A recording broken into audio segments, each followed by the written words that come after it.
चुनावी मोड उत्तर प्रदेश का।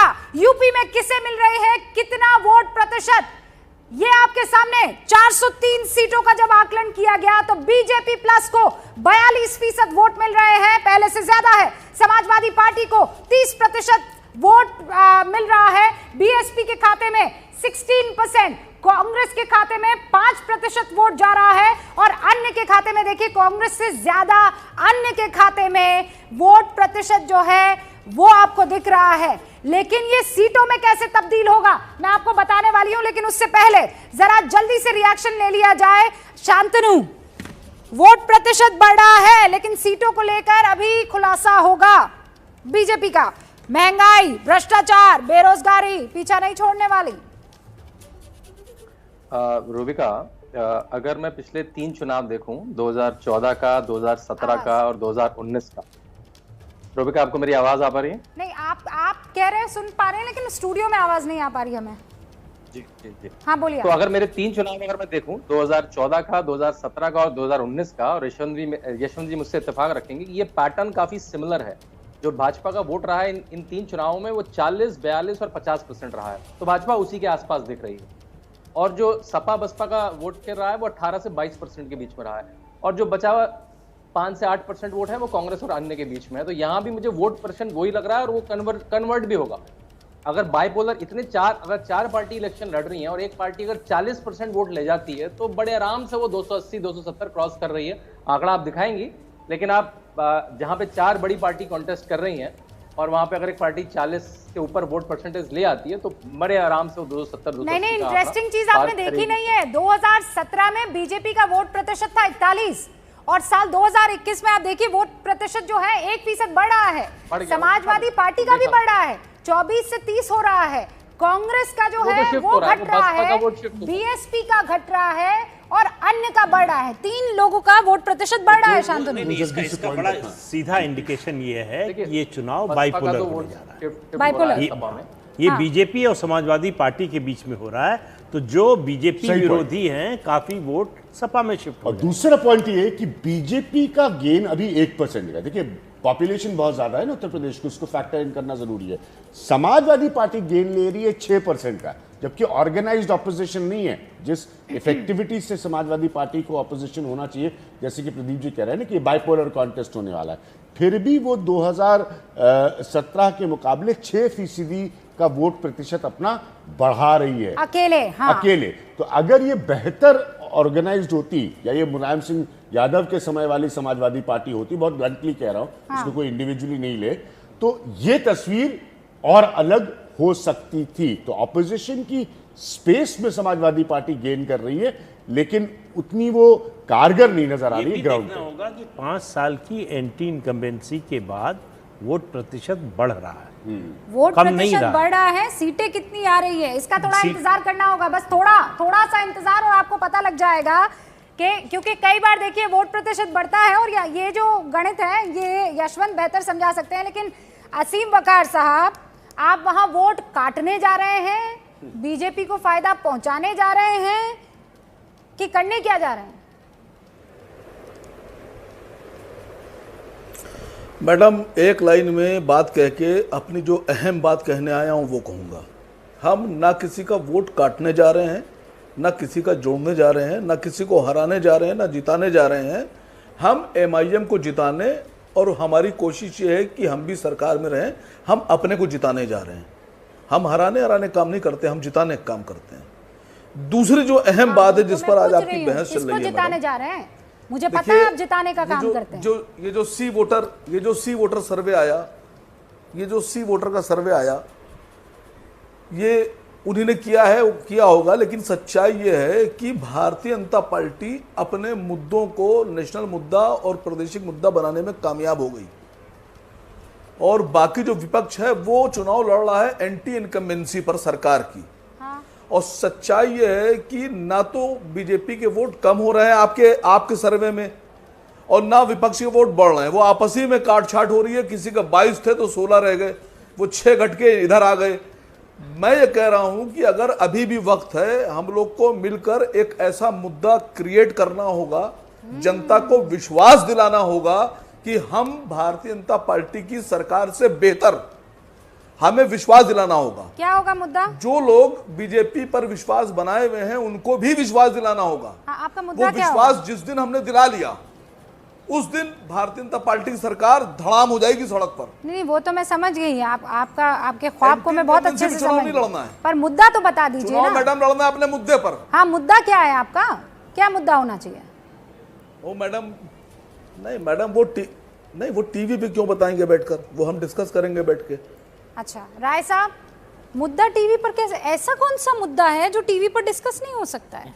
मैं जानना चाह रही हूँ भाई, ऐसा कौन सा मुद्दा है? मतलब भ्रष्टाचार, बेरोजगारी, महंगाई, किसान, कोरोना, 10 सेकंड में एक इसके इंटरेस्टिंग अलावा फैक्टर और और कौन सा यहाँ मुद्दा हो सकता है जो वकार साहब जो है वो डिस्कस नहीं करना चाह रहे टीवी पर? राय साहब जी रूबिका जी, मैं आपकी बातों का जवाब दूंगा, लेकिन उससे पहले बहुत एक महत्वपूर्ण मुद्दा आपके सामने लाना चाहता हूं। जो आदरणीय देशमुख साहब और प्रदीप सिंह साहब ने कहा चश्मा और सोच बदलने की जरूरत है। अब मैं सबूतों के साथ बोलूंगा, बड़ी शालीनता से बोल रहा था। मेरा कहने का तात्पर्य यह था कि सी वोटर का जो ओपिनियन पोल होता है, हरियाणा में 83 दे रहे थे, महाराष्ट्र में अकेले भाजपा की सरकार बना रहे थे, शिवसेना भी नहीं आएगी तब भी, बिहार में उनकी सरकार बना रहे थे, बंगाल में बना रहे थे। तो मैंने बोला कि जैसे जैसे आएगा इनका ओपिनियन पोल बदलता जाएगा। मैंने ये नहीं कहा कि समाजवादी पार्टी के कार्यकर्ता और नेता इंतजार कर रहे हैं, और समाजवादी पार्टी के कार्यकर्ता जब आंदोलन करते हैं जेल जाते हैं, अगर आपके चश्मे में वो दिखाई नहीं देता है तो अपना चश्मा बदल लीजिए। राजीव राय भी आंदोलन करते हुए जेल में गया था, राजीव राय भी आंदोलन करते हुए जेल में गया था। जो आपके चैनल पर खाली टीवी शो में नहीं बैठता हूं, पहली बात। और आदरणीय देशमुख साहब, मैं टीवी चैनलों का नाम भी नहीं लेना चाहता था। 2010 साल पीछे ले जाऊंगा आपको।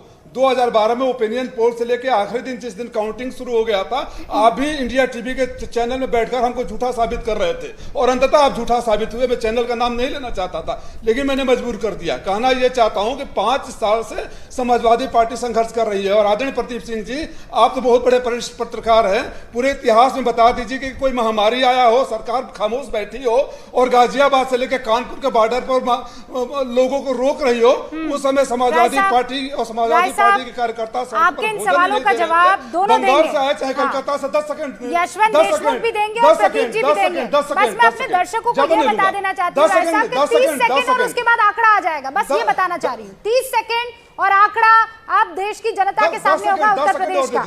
हाँ कहिए, एक लाइन और प्रदीप सिंह जी, जिस समय सरकार गाजियाबाद से लेकर कानपुर के बॉर्डर पर मजदूरों को रोक रही थी, चाहे बंगाल से मजदूर आए, चाहे कलकत्ता से मजदूर आए, चाहे महाराष्ट्र से जो रास्ते में मर रहे थे, चाहे बिहार के हो चाहे यूपी को, पहली बार विपक्ष की पार्टी उत्तर प्रदेश ने अपने पार्टी फंड से उनको घर पहुंचाने का, पैसा देने का काम किया था। और खाना बांटने का, मैं पार्टी की बात नहीं कर रहा हूँ, उत्तर प्रदेश पुलिस के अधिकारियों से पूछ लीजिएगा, मैंने शुरू करवाया था। सारा दवा की दुकानों को हमने खाली करा दिया था। आप इस तरह कमेंट कर देंगे कि बैठे हुए हैं, इंतजार कर रहे हैं, इंतजार ये कर रहे हैं कि उसका सीटों में कन्वर्जन हो रहा है कि नहीं? राजीव जी अब जान लीजिए ना, आंकड़ा आ गया है। अब बताती हूँ आपको, आप कह रहे हैं कोरोना में हमने बहुत काम किया, आपने कहा मजदूरों को उनके घर तक पहुंचाने का काम किया। तो देखते हैं भाई उत्तर प्रदेश में किसको मिल रही है कितने सीटें।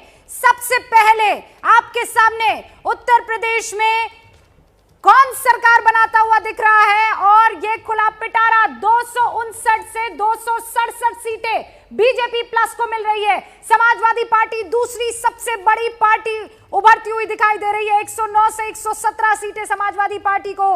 बीएसपी डबल डिजिट में सिमट कर रह जाती है, 12 से 16 सीटें बीएसपी को, बहुत बहुत भारी नुकसान।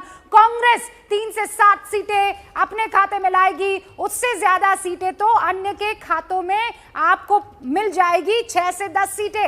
लीजिए आ गया है आंकड़ा, पहले से कम सीटें, लेकिन उसके बावजूद सरकार बन रही है बीजेपी की। ये कुछ बड़ी बातें, यूपी में बीजेपी बना रही है सरकार, बीजेपी को 250 से ज्यादा सीटें मिलने का अनुमान, लेकिन पिछली बार से बहुत कम।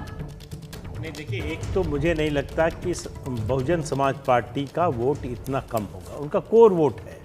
उसके अलावा पश्चिमी उत्तर प्रदेश में जिस तरह की राजनीति मायावती करती हैं, वहाँ वो ज़्यादा से ज़्यादा मुस्लिम उम्मीदवार उतारेंगी, और ये सब लोग जानते हैं कि वो अपना वोट ट्रांसफर कराने की ताकत रखती है। एक पॉइंट मैं भी देख रहा था डाटा को, रूबी का ये पॉइंट आउट करना जरूरी है। सीटों के नंबर्स आने के बाद समाजवादी पार्टी का वोट इस +6%, 6% वोट बढ़ रहा है, पिछले सिर्फ चुनाव से कर रहे हैं, और बीएसपी का 6% कम हो रहा है। तो जब हम लोग बात कर रहे थे बार बार कि भाई सर, लेकिन मुझे बस एक बात बता दीजिए, हाँ मुझे बस एक, आप दोनों एक बात बता दीजिए, आप जो बात प्रदीप जी कह रहे हैं, यहाँ तो 3 लोगों में लड़ाई हो ही नहीं रही है, ये तो एसपी वर्सेस बीजेपी साफ तौर पर दिखाई दे रहा है। हाँ, तो 3 लोगों में नहीं हो रही है, इसलिए बीएसपी का वोट बढ़ेगा नहीं, लेकिन जो उसका कोर वोट है वो समाजवादी की ओर शिफ्ट हो जाएगा। मुझे ऐसा नहीं लगता, हो जाए तो चमत्कार होगा, अलायंस हुआ तब नहीं हुआ, तो अब शिफ्ट हो जाएगा। बीएसपी का अलायंस हुआ 2019 में, दोनों को 20% करीब वोट मिले। कि समाजवादी पार्टी का, सही कह रहे हैं प्रदीप जी, गलत नहीं कह रहे, क्योंकि वोट प्रतिशत बढ़ने के बावजूद, जो कि 5% से ज्यादा है, सीटें कोई उनकी उतनी नहीं है। बीजेपी नीचे भी आकर 250 के रेंज में है, तो ये बड़ा कॉम्प्लिकेटेड है यूपी में इस तरह की स्थिति को देखना। यशवंत देशमुख, फिर भी बीएसपी का ये पॉइंट सही है कि वो वोट कम होगा, लेकिन उसका कोर वोटर उसके साथ इंटैक्ट रहेगा, जो हर बार 12 से 14% के आसपास रहता है, वो नहीं जाने वाला है। यशवंत देशमुख, किसी तरह का कोई बदलाव आपको दिख रहा है? नहीं, जो बात सब लोग कह रहे हैं दरअसल एक ही डायरेक्शन में कह रहे हैं। मुझे लग रहा है केवल वो हम लोग अलग अलग तरफ से देख रहे हैं, इसलिए हम लोग शब्द अलग प्रयोग कर रहे हैं। बीएसपी का कोर वोट ही है जो बीएसपी के पास में बचा है। जो बीएसपी से शिफ्ट हुआ है ये वैसा ही वोट है जो पश्चिम बंगाल में कांग्रेस और लेफ्ट से केवल बीजेपी को हराने के लिए ममता को शिफ्ट हुआ, ममता बनर्जी। तो ये कंसोलिडेशन जो है वो दरअसल माइनॉरिटी वोटर्स का लगभग कंप्लीट है इस समय समाजवादी पार्टी। और उसमें जो प्रदीप जी इशारा कर रहे हैं कि अगर पश्चिमी उत्तर प्रदेश में बड़ी तादाद में मायावती मुस्लिम उम्मीदवार चेहरे उतारती हैं तो वो नुकसान फिर समाजवादी पार्टी। लेकिन फिलहाल ऐसा लगता नहीं है। फिलहाल ये लग रहा है कि कंसोलिडेशन जो है बीजेपी के को हराने के लिए जो कंसोलिडेशन है वो माइनॉरिटी वोटर्स का, वो समाजवादी पार्टी के लिए कंप्लीट साफ तौर पर जा रहा है, इसीलिए सबसे बड़ी पार्टी उभर कर आ रही है। ठीक है, असीम वकार साहब, कम सीटें आ रही है लेकिन एक बार फिर से सरकार बन रही है बीजेपी की। जी नहीं, मैं तो बहुत मतलब शॉक्ड हूं कि आपको पूरी रिपोर्ट जो है वो यशवंत देशमुख साहब ने दी नहीं। वो एक फाइल दबाए रखे में उनसे लीजिए, वो उनके पास एक फाइल और है, उसमें मुख्यमंत्री किस दिन शपथ ले रहे हैं योगी जी, और कौन कौन से मंत्रियों को कौन कौन सा विभाग मिल रहा है वो भी यशवंत देशमुख जी डिसाइड कर चुके हैं। हम लोग तो यहाँ बेवजह बैठे हुए हैं। यशवंत जी से पूछिए, बता देंगे कि ये मंत्री बनेंगे, ये साहब जो हैं ये मंत्री बनेंगे, ये साहब ये मंत्री बन रहे हैं। ये यशवंत देशमुख साहब से सर्वे लीजिए ना, पता है। और आपको यशवंत देशमुख के बारे में सारी चीजें पता है, तो उससे बड़े 007 जेम्स बॉन्ड तो आप हुए ना भाई। मेरे नाम को इतनी बार बोलने से अगर उनको मदद मिल रही है तो मैं 108 मनके की माला देने को तैयार हूँ। सुबह शाम जपे मेरे नाम को और उनको सीटें और वोट उनके बढ़ जाएंगे। लेकिन इसके पहले उन्होंने तमाम इलेक्शन, नहीं सर, आप मेरी बात सुनिए, और ये भी बोल दिया कि बिहार में मेरी बात वोटर अकेला था जो देशमुख साहब मेरी बात पूरी हो जाने दीजिए। बंगाल में हम गलत थे, बंगाल में देशमुख साहब मेरी बात पूरी हो जाने दीजिए। अकेला था जो सही था। तो आप चतुर्दिक आप हमको ही देख रहे हैं तो अच्छी बात है। आप बुरा क्यों मान रहे हैं? मैं तो बुरा नहीं माना आपकी बात का। नाम होने का फायदा और नुकसान दोनों होता है हम लोग। और एक सेकंड यशवंत देशमुख साहब, आपको अगर माला देनी है तो उसका नाम बदलिए, तस्बीह दीजिए और दुबई की तस्बीह दीजिएगा जिसमें 32 दाने हो, तब असीम वकार साहब जो है कबूल करेंगे। नहीं वकार साहब जी, जो कबूल कर लें, लेकिन अच्छा सुनिए बात मेरी बात तो, अरे हाँ बताइए वकार साहब। अरे मेरी बात ही, आप देशमुख साहब नाराज क्यों हो रहे हैं? मैंने तो कहा कि जो फाइल आप छुपा के रखे हुए आखिरी वाली मंत्री वाली वो भी दे दीजिए। मैं तो खुश हो रहा हूँ साहब। क्या मजाक बना के रखा है सर? ये मैं आपसे कह रहा हूँ, सरकार से जनता नाराज है, लेकिन हम लोगों को, विपक्ष को, जो अपना हमारा एजेंडा है, जनता का जो मुद्दा है, हमको उसको ऊपर लाना होगा, जनता को विश्वास में लेना होगा। चुनाव एंटी इनकम्बेंसी में नहीं लड़ना है। अगर एंटी इनकम्बेंसी में चुनाव लड़ गए तो हम नुकसान में रहेंगे। पूरी एनालिसिस में मैंने एक लाइन बार बार बोली है और आप ईमानदारी से और सच्चाई से मेरी एक लाइन का जवाब दे दीजिए। मैं अपनी सारी बातें, सारे सर्वे एक कोने कर, केवल सच्चाई से दिल पे हाथ रख के ईमानदारी से एक बात का जवाब दो कि नेताजी मुलायम सिंह यादव जी अगर इस सिचुएशन में होते तो जितनी मेहनत जितनी मशक्कत करते, अभी की समाजवादी पार्टी की लीडरशिप नेताजी की मेहनत के मुकाबले कितनी मेहनत कर रही है, केवल इतनी बात का जवाब दीजिए। आप गलत इंसान से पूछ रहे हैं। वो तो कहेंगे नहीं, राजीव राय को इस सवाल का जवाब देना चाहिए। वो तो कह चुके हैं पहले यशवंत देशमुख कि हम तो सिर्फ AIMIM को जिताना है, जनता बनता, दूसरी पार्टी, विपक्ष, कांग्रेस, बीजेपी कोई मतलब नहीं है, उनको सिर्फ AIMIM से मतलब है। और वो मुद्दा भी ऐसा चुनेंगे जो टीवी पर डिस्कस नहीं किया जा सकता, जो बंद कमरों में डिस्कस। आप समझ ही नहीं रहे, इतनी बड़ी बात कह रहे हैं वो। अकेले यही थोड़ी जेम्स बॉन्ड है, हम भी यहाँ पर हैं। बहरहाल कौन होगा सीएम की पसंद? वकार साहब ने अभी उत्तर प्रदेश में जो हमने मंथन किया था, चिंतन किया था तमाम बड़े नेताओं से, तो वकार साहब कह रहे थे कि सीएम जो है वो AIMIM का होगा, डेप्यूटी सीएम जो है वो भी एक मुसलमान होगा। देखिए जरा क्या कह रही है जनता जब उनके सामने रखा गया चेहरों का पूरा जाल। कौन सा बड़ा चेहरा उभर कर आया? 40% लोगों ने ठप्पा लगाया है योगी आदित्य के नाम पर, 28% लोगों ने ठप्पा लगाया है अखिलेश यादव के नाम पर, मायावती को पसंद करने वाले 15% लोग, वही उनका जो कोर वोटर, और उसके बाद 3% लोग अगर प्रियंका गांधी को सीएमशिप के तौर पर प्रोजेक्ट किया जाए तो 3% लोग उनके साथ खड़े दिखाई देंगे, और बाकी अन्य के खाते में आप देख लीजिए 12% वोट जाते हुए दिख रहे हैं। 2% जो है वो जयंत चौधरी के भी खाते में जा रहे हैं। अगर उनको सीएमशिप के तौर पर आगे रखा जाए, सीएम के चेहरे के तौर पर, तो सिर्फ 2% लोग जो हैं, तो कड़ी टक्कर यहाँ प्रियंका और जयंत के बीच में दिखाई दे रही है। लेकिन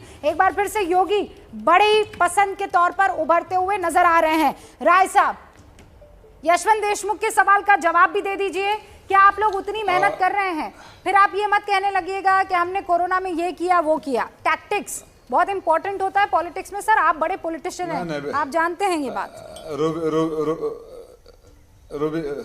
रूबिका जी, मैं तर्कों तथ्यों के साथ बात करता हूं। अगर कोई सोचना देखना सुनना न चाहें, मैं एक बार बता दूं आदरणीय यशवंत देशमुख साहब, इस देश में और खास तौर से उत्तर प्रदेश में कोरोना कोविड जो है ना, भारतीय जनता पार्टी के यार है। मैं जेल क्यों गया था? क्योंकि मैंने पैंडेमिक एक्ट का वायलेट कर दिया था। किसान आंदोलन में भारतीय जनता पार्टी के लोग सड़कों पर आए तो कोरोना को बहुत मोहब्बत है, उनको नहीं पकड़ता है। आदरणीय अखिलेश यादव जी भी चल रहे हैं, और जहां भी कानपुर गए थे वहां भी पुलिस ने नोटिस थमा दिया।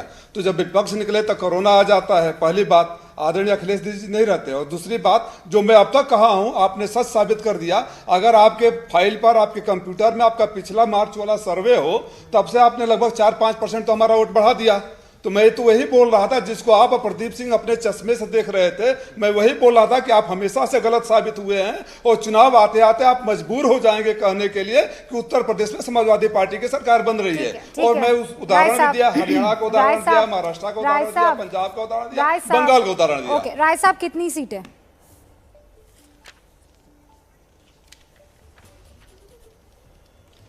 आदरणीय अखिलेश जी ने कल कह दिया है, पार्टी कार्यकर्ता उसके लिए मेहनत कर रहे हैं। सरकार पूर्ण बहुमत के साथ बनेगी, प्रचंड बहुमत के साथ बनेगी, और आप लोगों की कल्पना से परे बनेगी। अरे राय साहब, ये तो कोई भी सेकंड क्लास के बच्चे को भी कहेंगे ना कि तुम्हें 3 लाइनें बोलनी है कि कितने आंकड़े मिलेंगे, तो वो यही बोलेगा, पूर्ण बहुमत से सरकार हम बनाएंगे, पूर्ण बहुमत का आंकड़ा हम लाएंगे। अरे मुझे एग्जैक्ट बताइए ना कितना। आप तो जमीन पर रहने वाले नेता हैं सर, आप मुझे जानते हैं, लोगों के बीच जाने वाले नेता हैं। आदरणीय रूबिका जी, मुझे वैसा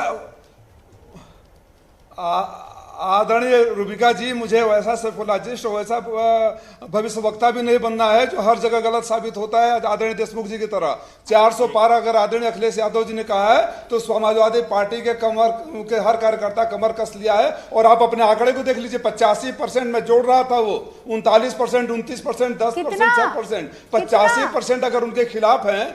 आप चाहे बेरोजगारी का मुद्दा कहें, चाहे उसके मुद्दे कहें, एक सीट का आंकड़ा बताइए ना राय साहब, कितना सीट का आंकड़ा कल ही राष्ट्रीय अध्यक्ष जी ने बता दिया है, तो राजीव राय से क्यों पूछ रहे हैं? आपके तो रिपोर्टर भी वही थे। अरे आप लोग जो है, या तो आपको याद नहीं है। पंकज जी बताइए कितना आंकड़ा? राय साहब नहीं बताएंगे।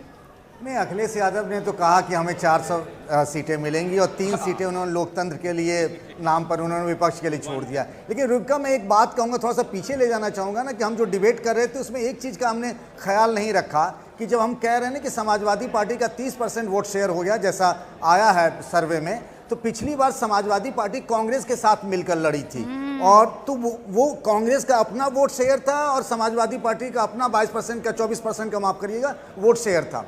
दूसरी अहम बात आपने देखा है रुबिका, बिहार हो बंगाल हो, चुनाव हर हफ्ते बदलता है। मैं बिहार का जिक्र करना चाहूँगा क्योंकि मैं वहाँ का रहने वाला हूँ, था भी वहाँ पर। शुरुआत में लग नहीं रहा था कि तेजस्वी यादव कहीं टक्कर दे पाएंगे। जैसे जैसे चुनाव चढ़ता गया आपने देखा कि मुकाबला कांटे का हो गया था। तो चुनाव पल पल बदलता रहता है, इसमें कोई दो राय नहीं है। बहुत कहना मुश्किल होगा, अखिलेश यादव भी एक चेहरे हैं और योगी आदित्यनाथ ने भी अपनी एक पहचान बना ली है अब तक। नहीं, मैं राय साहब को कहना चाहता था कि पहली बात जो यशवंत ने कही वही मैं भी कह रहा था कि तुलना कीजिए मुलायम सिंह जी के समय का और अखिलेश यादव के समय का, एक बात। दूसरी बात, कार्यकर्ता तब उतरता है मन से जब नेता उतरता है। फर्क मुलायम सिंह यादव और अखिलेश यादव में यही है। मुलायम सिंह यादव ज़मीन पर उतरते थे, अखिलेश यादव ट्विटर पर उतरते हैं। ये दोनों नेताओं में फ़र्क है। और राय साहब, पत्रकारों को कोसने से वोट किसी पार्टी का नहीं बढ़ता, आपका भी नहीं बढ़ेगा। हम गलत साबित हो जाएं, हमारा कुछ नहीं बिगड़ेगा। आप गलत साबित होंगे तो आप सत्ता से बाहर हो जाएंगे या सत्ता में आ जाएंगे। और तीसरी बात, ये तय कर लीजिए कि यशवंत देशमुख सही बताते हैं कि गलत। अभी आप कह रहे हैं कि चुनाव आते आते वो कहेंगे समाजवादी पार्टी की सरकार बनती है, उससे पहले आपने कहा कि ये सब गलत बताते हैं। तो क्या मतलब ये गलत होगा जब वो कहेंगे चुनाव आते आते कि समाजवादी पार्टी की सरकार बन रही है, फिर भी आप अपने बातों को सही होगा। अभी भी वही बात कर रहा राय हूं। साहब रुक जाइए। एक तो यशवंत जी और प्रदीप जी, आप दोनों अपना चश्मा बदलवाइए, आपका चश्मा इनको पसंद नहीं आ रहा है। राय साहब प्लीज मैंने उतार दिया। हाँ लीजिए, उतार दे रहा हूँ। लीजिए। नहीं, हम तो पूछ रहे हैं कि समाजवादी पार्टी की कोई दुकान हो तो वहां से खरीद ले चश्मा। हाँ बताइए, समाजवादी पार्टी की तरफ से कोई चश्मा नहीं, आपको तो मिल रहा है ना, आपको तो घर पे सप्लाई हो रहा है जिसके लिए बोल रहे हैं। आपको तो घर पे सप्लाई हो रहा है ना। आप जो तथ्यों के साथ बात कर रहा हूं, आप उसको मजाक उड़ा सकते हैं, आप उसको तोड़ मरोड़ सकते हैं, सच तो नहीं बोल सकते। मैं अभी भी वही बात को रिपीट कर रहा हूँ, ध्यान से कंफ्यूजन दूर जैसे पंकज ने जो बात कही, देशमुख साहब हमेशा गलत साबित होते हैं, अंत तक आते आते वो अपने को सुधारते हैं। अभी भी वही बात कर रहा हूँ कि शुरुआत में हमेशा गलत साबित होते हैं, उसी तरह से गलत साबित होंगे। राय साहब, जितना सीरियस अभी आप टीवी पर दिखाई दे रहे हैं, वो यही कह रहे हैं कि उतनी सीरियसनेस अगर जमीन पर दिखाई देगी तो सच में सबका चश्मा बदल जाएगा। और ये पॉइंट जरा बहुत इंपॉर्टेंट है, मैं बार बार इसको सालों से रिपीट कर रहा हूं।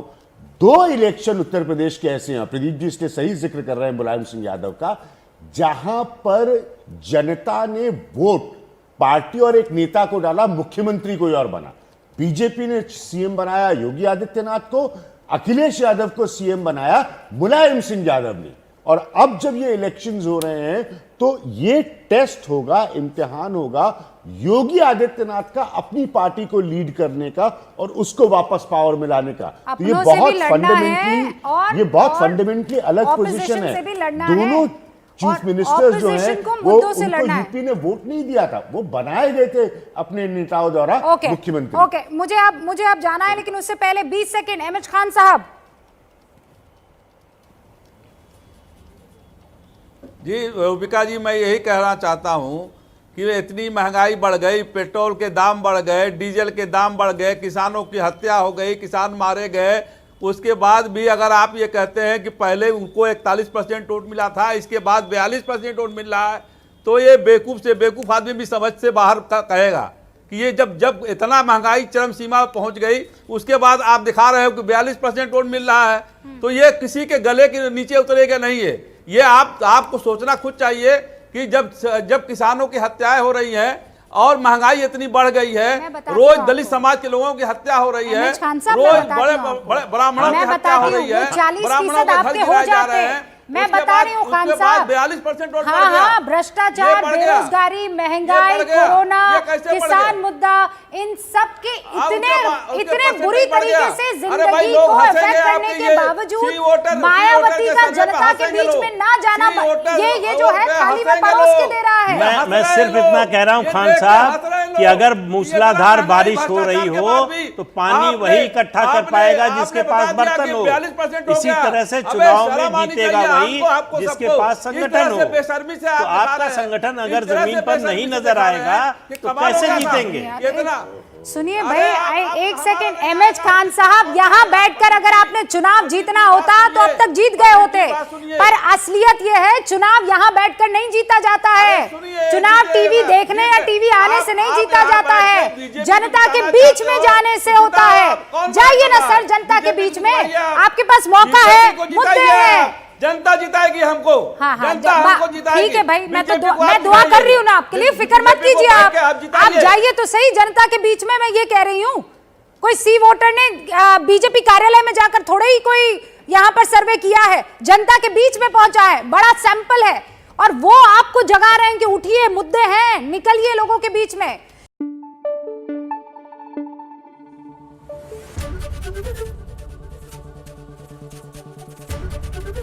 एबीपी न्यूज आपको रखे आगे।